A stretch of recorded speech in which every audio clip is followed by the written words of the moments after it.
मित्रांनो, आता नुकतीच जी इंडिया अलायन्सची मीटिंग झाली दिल्लीमध्ये, त्या मीटिंगनंतर एक घोषणा करण्यात आली. म्हणजे त्या मीटिंगमध्ये एक प्रस्ताव देण्यात आला, की आपली जी काही इंडिया अलायन्स आहे, त्याचा कोणीतरी चेहरा असला पाहिजे.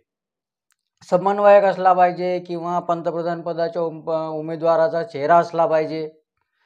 मीटिंग सुरू व्हायच्या आधी म्हणजे मीटिंगच्या आधी उद्धव ठाकरेंनी पण हेच म्हटलं. ममता बॅनर्जी आधी म्हणाल्या की गरज नाही. पण नंतर मीटिंगमध्ये अशी माहिती आली की त्यांनी म्हणजे ममता बॅनर्जींनी आणि अरविंद केजरीवाल या दोघांनी मिळून मल्लिकार्जुन खरगे, काँग्रेसचे जे अध्यक्ष आहे, त्यांचं नाव सुचवलं इंडिया अलायन्सच्या पंतप्रधान पदाचा उमेदवार म्हणून. त्यांनी नाव सुचवलं आणि मग पुन्हा इंडिया अलायन्समध्ये जे नाराजी सत्र चालू झालं, प्रत्येकजण आपला क्रोधागारात जाऊन राहिला, त्याच्यामुळे इंडिया अलायन्स फुटायला आता सुरुवात होणार आहे. इनफॅक्ट ती सुरुवात झालेली आहे. आता फक्त कोणीतरी त्यातनं औपचारिक घोषणा करून, ऑफिशियल अनाउन्समेंट करून बाहेर पडणं बाकी आहे. एवढे मतभेद यांच्यामध्ये चालू आहे. कशात यांना एकमत होऊन नाही राहिलं. एक जण हे म्हणते, बाकीचे नाही म्हणतात. त्यांनी हो म्हटलं, हा नाही म्हणते. हे असंच चालू आहे सुरुवातीपासून. ह्याच्यामध्ये सगळ्यात समोर कोण आहे? नितीश कुमार, लालू प्रसाद यादव, शरद पवार हे नाराज झालेले इंडिया अलायन्सचे सिनियर लीडर्स आहे. आणि उद्धव ठाकरे पण वाहत्या गंगेत नाराज होण्याचा आनंद घेऊन राहिले. अब सभी नाराज हो रहे तो चलो अपन भी थोड़ा नाराज हो लेते. मेरे को भी तो आखिरी बनने का है ना पंतप्रधान. सगळे नाराज आहे, मी पण नाराज आहे, चलो थोडा मजा ले लेते. आज शरद पवार असं म्हणून राहिले की आणीबाणी नंतर जी निवडणूक झाली त्या निवडणुकीत विरोधकांचं जे काही अलायन्स होतं त्याचा पंतप्रधान पदाचा चेहरा नव्हता. तरी सुद्धा लोकांनी मदत किंवा मतदान केलं, इंदिरा गांधींना हरवलं. आता नाही याचा चेहरा तर बिघडलं कुठे, ते निवडणुका झाल्यावरही कळता येते. पण तेव्हाची परिस्थिती आणि आत्ताची परिस्थिती याच्यामध्ये जमीन आसमानचा फरक आहे. तेव्हा विरोधकांच्या आघाडीचा कोणी चेहरा नव्हता. अमुकच व्यक्ती पंतप्रधान होणार आहे असं सांगितलं नव्हतं. तेव्हा ते चालून गेलं. त्याच्यामुळे आजही ते चालेल असं म्हणणं म्हणजे असं अजिबात हे नाही आहे, लॉजिकल नाही आहे. पण मुळात प्रश्न असा आहे की शरद पवार हे जे काही सांगून राहिले ते कोणाला सांगून राहिले आणि कोणाला समजवून राहिले किंवा नाही असला चेहरा तरी चालतो, आपण नंतर देऊ. तेव्हा इथं नव्हता, मग आता नाही म्हणून कुठे बिघडलं? कोणाला समजून राहिले शरद पवार? आज मी याच विषयावर बोलणार आहे. नमस्कार, मी अश्विन अघोर, तुम्ही बघू राहिले घनघोर. मित्रांनो, आपल्या सगळ्यांना माहिती आहे की इंदिरा गांधींनी जेव्हा आणीबाणी लावली त्याच्यानंतर देशभरामध्ये जो त्यांनी धुमाकूळ घातला, अत्याचार केला, विरोधकांना जेलमध्ये टाकलं, जो आणीबाणीच्या विरोधात बोलला त्याला उचलून जेलमध्ये टाकलं. तो अमुक पक्षाचा आहे का, उचल टाक जेलमध्ये. अमुक संघटनेचा आहे का, उचला त्याला टाका जेलमध्ये. लोकांवर अत्याचार केले, विरोधी पक्षाच्या नेत्यांवर अत्याचार केले, जनतेवर अत्याचार केले, मीडियावर सुद्धा अत्याचार केले. मीडियाला सुद्धा सोडलं नाही. सर्वसामान्य लोक जे होते त्यांच्या मनामध्ये या सगळ्या घटनेबद्दल, आणीबाणीबद्दल प्रचंड राग होता. आणि तो राग असा धुमसत होता जवळपास 1.5-2 वर्ष. आणि जेव्हा निवडणुका लागल्या लोकांनी आपला राग दाखवला. आणीबाणी नंतर ज्या निवडणुका झाल्या 77 मध्ये, त्याच्यामध्ये इंदिरा गांधींचा सपाटून पराभव झाला. जरी इंदिरा गांधींच्या पक्षाचा आणि इंदिरा गांधींचा पराभव झाला असला तरी सुद्धा विरोधकांना निर्विवाद बहुमत मिळालं नाही. कुठल्या तरी एकाच पक्षाला बहुमत दिलं आणि जनतेने कौल दिला असं काही झालं नाही. मग ते विरोधकांचं एक असं कडबोळं सरकार सत्तेत आलं. त्यांनी कसा तरी कारभार केला थोडे दिवस, पण ते फार काळ टिकलं नाही. त्याच्यानंतर पुन्हा निवडणुका झाल्या. त्याच्यामध्ये इंदिरा गांधींनी पुन्हा मुसंडी मारली, प्रचंड बहुमत मिळवलं, पुन्हा त्या सत्तेमध्ये आल्या. आता हे असं कसं झालं? 1-1.5 वर्षामध्ये चित्र कसं काय बदललं? म्हणजे 1-1.5 वर्ष आधी ज्या इंदिरा गांधींना हरवलं त्याच पुन्हा बहुमताने कशा निवडून आल्या? याचं कारण असं होतं की आणीबाणीचा जो राग होता लोकांच्या मनामध्ये तो एकतर गेला होता किंवा कमी झाला होता. आणि जे सरकार निवडून दिलं होतं, म्हणजे सरकार जे बनलं होतं नंतरच्या काही निवडणुकीनंतर 77 नंतर, त्या सरकारनी अपेक्षेप्रमाणे काम केलं नाही. लोकांना जे वाटत होतं ते त्या सरकारनी केलं नाही. यांचे आपापसातच भांडणं चालू होते. एकाचं दुसऱ्याशी पटत नव्हतं, दुसऱ्याचं तिसऱ्याशी पटत नव्हतं, चौथ्याचं पहिल्याशी पटत नव्हतं. हा जो काही त्यांचा अंतर्गत वाद होता, आपापसातले जे भांडणं होते त्या सरकारचे, त्याच्यामुळे ते सरकार पडलं आणि लोकांना आपली चूक लक्षात आली. म्हणजे आली असेल लोकांना, मला असं वाटतं की आपण जे केलं ते चुकलं आपलं. असं नव्हतं करायला पाहिजे, आपण एखाद्याला बहुमत द्यायला पाहिजे होतं, एखाद्या पक्षाला वगैरे.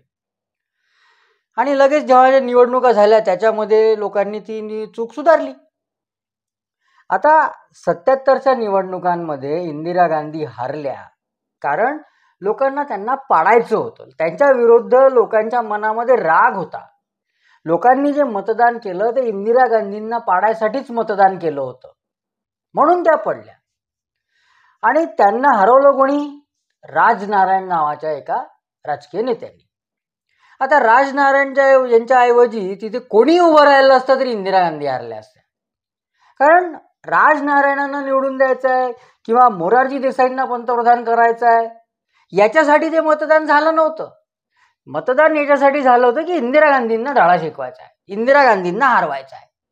मग तो राजनारायण असो का कोणी असो, ABCD असो, XYZ असो, कोणी असो, आम्ही त्याला निवडून देणार. लोकांना हे थोडी करायचं होतं की मोरारजी देसाईंना पंतप्रधान करायचं आहे. पण त्याच्यानंतर हा सगळा जो भानामती का कुनबा आणि त्याचा कारभार जो बघितला, 1.5 वर्षामध्ये ते मोरारजी देसाईंचं सरकार पडलं.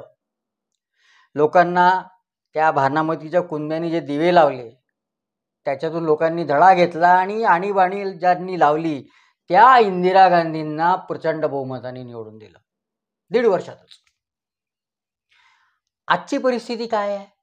आज शरद पवार म्हणून राहिले का बा तेव्हा आमच्यासाठी म्हणजे विरोधी पक्षांच्या याचा कोणी चेहरा नव्हता, नेता नव्हता, तरी तर आम्ही निवडणुका लढवल्या, तरी तर आम्ही निवडून आलो, इंदिरा गांधी हारल्या. आज परिस्थिती कशी आहे? आजची परिस्थिती त्या 75-77 सारखी परिस्थिती आहे का? नाही. इंदिरा गांधींच्या बद्दल लोकांच्या मनामध्ये जो राग होता तसा राग मोदींच्या बद्दल आज आहे का लोकांच्या मनामध्ये? तर तसा अजिबात नाही आहे. उलट मोदींची लोकप्रियता दिवसेंदिवस वाढून राहिली. जे काही सर्वे येऊन राहिले त्या सर्वेमधनं हेच दिसत आहे आपल्याला की पुन्हा भारतीय जनता पार्टीचं सरकार केंद्रामध्ये बहुमताने येणार आहे आणि मागच्यापेक्षा जास्त जागा जिंकून येणार आहे. त्याच्यावरती मी मागे व्हिडिओ केलेला आहे आणि त्याच्यामध्ये मी माझा अंदाज पण सांगितलेला आहे की किती जागा भारतीय जनता पक्षाला मिळू शकतात. आता मोदींना निवडून आणायचं म्हणजे मोदींच्या नावावरती लोक विधानसभेत मतदान करू राहिले राजे हो. आत्ताच पाहिलं आपण मध्य प्रदेश, छत्तीसगड, राजस्थान सगळीकडे जे मतदान झालं ते मोदींच्या नावावर झालं. तिथे कोणता चेहरा होता? भाजपनी कोणाला सांगितलं होतं की मध्य प्रदेशात हा आमचा मुख्यमंत्री असेल, राजस्थानमध्ये हा असेल, छत्तीसगडमध्ये हा असेल. लोकांना मतदान कोणाला करून राहिलो याच्याशी काही घेणं देणं नाही. मैं मोदी को वोट कर रहा हूं, यहाँ पे लीडर कौन है उससे मेरे को लेना देना नहीं. ही लोकांची एक मानसिकता तयार झालेली आहे, मेंटॅलिटी तयार झाली आहे. कारण मोदी देशाचा विकास करून राहिले, मोदी देशाला पुढे नेऊन राहिले आणि मोदींच्या राज्यामध्ये मोदी सत्तेत आल्यापासून देशाने जी विकासाची गती पकडली आहे ती थांबणं किंवा ती कमी होणं आज आपल्या देशाला परवडणार नाही आहे. जर का ती गती कमी झाली किंवा तो विकास थांबला काही कारणाने तर आपल्या देशाचं खूप मोठं नुकसान होणार आहे.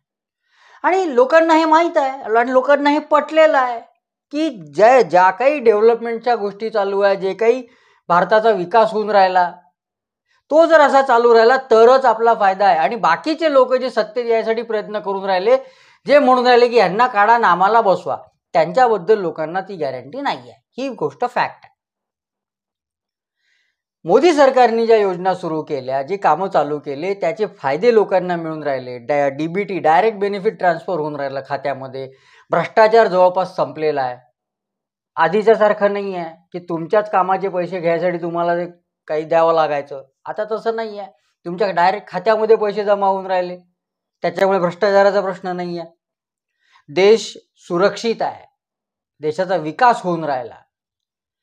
आता मीडिया आणि या महाविकास आघाडीचे आणि इंडिया अलायन्सचे पाळीव पत्रकार संपादक काय सांगतात ते त्यांना सांगू द्या. त्याला काही अर्थ नाही. म्हणजे मोदींच्या विरोधातला जो राग आहे, या सरकारच्या विरोधातला जो राग आहे, भाजपच्या विरोधातला जो राग आहे, तो फक्त या मीडियामध्ये, या पाळीव पत्रकार संपादक आणि विरोधी पक्षांच्या मध्ये इथेच आहे. बाकी कोणाला त्यांचा राग नाही आहे. बाकी सर्वसामान्य जनता खुश आहे. त्याच्यामुळे लोकसभेच्या निवडणुकीमध्ये मोदींनाच निवडून देणार आहे. आणि सगळ्या सर्वेमध्ये हेच येऊन राहिलं. मुख्य म्हणजे काय आहे की या सगळ्या गोष्टी शरद पवारांना नीट माहीत आहे, तरी त्यांची कसरत चालू आहे. तुम्हाला आठवत असेल जेव्हा अजित पवारांनी बंड केलं आणि वेगळी वाट धरली, तेव्हा त्यांच्यासोबत जे गेले छगन भुजबळ, त्यांनी काय सांगितलं की 4च दिवसापूर्वी आम्हाला साहेबांनी सांगितलं की आएगा तो मोदी. म्हणजे असं नसतील म्हणाले ते, त्यांनी हे सांगितलं की बा यावेळेस पण मोदीच निवडून येणार आहे, मोदींचंच सरकार बनणार आहे बहुमताचं. त्याच्यामुळे मग यांनी सगळ्यांनी ठरवलं की मग आपण त्यांच्या सोबत राहून तर आपला फायदा आहे, त्यांच्या विरोधात राहिलो तर आपला काही फायदा नाही. म्हणजे ही गोष्ट शरद पवारांना माहिती आहे की 2024ला मोदीच निवडून येणार आहे, भाजपचंच सरकार बनणार आहे. हे त्यांनी आपल्या पक्षाच्या नेत्यांना एका मीटिंगमध्ये सांगितलंही होतं. तरी पण मीडियामध्ये असे स्टेटमेंट. ही सगळी जी कसरत त्यांचे काऊन करू राहिले की मोदींचा धाक दाखवा, हे करा ते करा वगैरे. त्यांचं सगळ्यात मोठं दुःख काय आहे का त्यांच्याऐवजी मल्लिकार्जुन खरगेंचं नाव समोर आलं. इंडिया अलायन्सच्या समन्वयक म्हणा किंवा पंतप्रधान पदाचा चेहरा म्हणून. आणि ते केलं ममता बॅनर्जींनी, अरविंद केजरीवालांनी. मुंबईत येऊन त्यांच्याकडनं गायडन्स मारे फोटो गिटो आणि तिथे जाऊन नाव खरगेंचं. त्याचाही राग कदाचित असेल शरद पवारांना, कोणी सांगावं. त्याच्यामुळे त्यांनी आता हे सांगायला सुरुवात केली असेल की चेहरा महत्वाचा नाहीच आहे, तो नंतर ठरला तरी फरक पडत नाही. म्हणजे कसं आहे माहिती आहे का, शेवटी आयुष्यभर भावी राहण्याचं जे दुःख आहे ना, ते तुम्हाला ना मला नाही समजू शकत राजे हो. जो भोगते त्यालाच बरोबर समजते. त्याच्यामुळे काय झालेलं आहे का महाराष्ट्रातले भावी क्रमांक 1 आणि भावी क्रमांक 2 भल्ले नाराज झाले आहे. म्हणजे काय आम्ही आयुष्यभर हेच राहायचं का, आम्ही कधी पंतप्रधानच व्हायचं नाही का, आम्ही एवढी फिल्डिंग लावून राहिलो, एवढी बॅटिंग करून राहिलो, ती कायच्यासाठी करून राहिलो, हेच आहे का आमच्या नशिबात. आणि त्याच्यामुळे काय होऊन राहिलं, इकडे शरद पवार आणि तिकडे संजय राऊत हे असे एक एक स्टेटमेंट करून राहिले स्वतःचं महत्त्व वाढवून घेण्यासाठी. ते काय आपापलं फ्रस्ट्रेशन काढून राहिले, त्याच्यात बाकी काही नाही आहे. संजय राऊत कालच म्हणाले, कोणी म्हणजे काय राहुल गांधी, मल्लिकार्जुन खरगे, उद्धव ठाकरे कोणी पंतप्रधान होऊ शकते. त्यांनी शरद पवारांचं नाव नाही घेतलं का शरद पवारही होऊ शकतात म्हणून. आता ते का नाही घेतलं हे त्यांना माहिती. आता यांचं दुःख इतकंच आहे की बा खरगेंच्या ऐवजी आपले नावं काऊन नाही सुचवले, आपलं नाव काऊन नाही सुचवलं. बरं, शरद पवारांचं नाव सुचवलं असतं किंवा उद्धव ठाकरेंचं नाव सुचवलं असतं तर काही फरक पडला असता का? असंही नाही. म्हणजे यांचं नाव आहे आता शरद पवार पुढचे मुख्यमंत्री पंतप्रधान होणार, चला इंडिया अलायन्सला मतदान करा, असं कोणी करणार नाही. उद्धव ठाकरेंच्या बाबतीतही हेच होणार आहे. त्याच्यामुळे नाव सुचवलं काय नाही सुचवलं काय काही फरक पडत नाही. पण जर का सुचवलं असतं थोडं बरं वाटलं असतं यांना. तेवढेच पुढचे 2-3 दिवस चांगले स्वप्न पडले असते. मी शरद गोविंद पवार ईश्वर साक्ष शपथ घेतो की, किंवा मग मी उद्धव बाळासाहेब ठाकरे ईश्वर साक्ष शपथ घेतो की. 2-3 दिन के लिए दिल बहल जाता है इनका, और कुछ नहीं, उतना ही इनको अच्छा लगता. मित्रांनो, आता इथेच थांबतो. हा व्हिडिओ तुम्हाला आवडला असेल तर लाईक करा, मित्रपरिचितांसोबत शेअर करा आणि घनघोर चॅनलला जास्तीत जास्त सबस्क्राईब करा. धन्यवाद.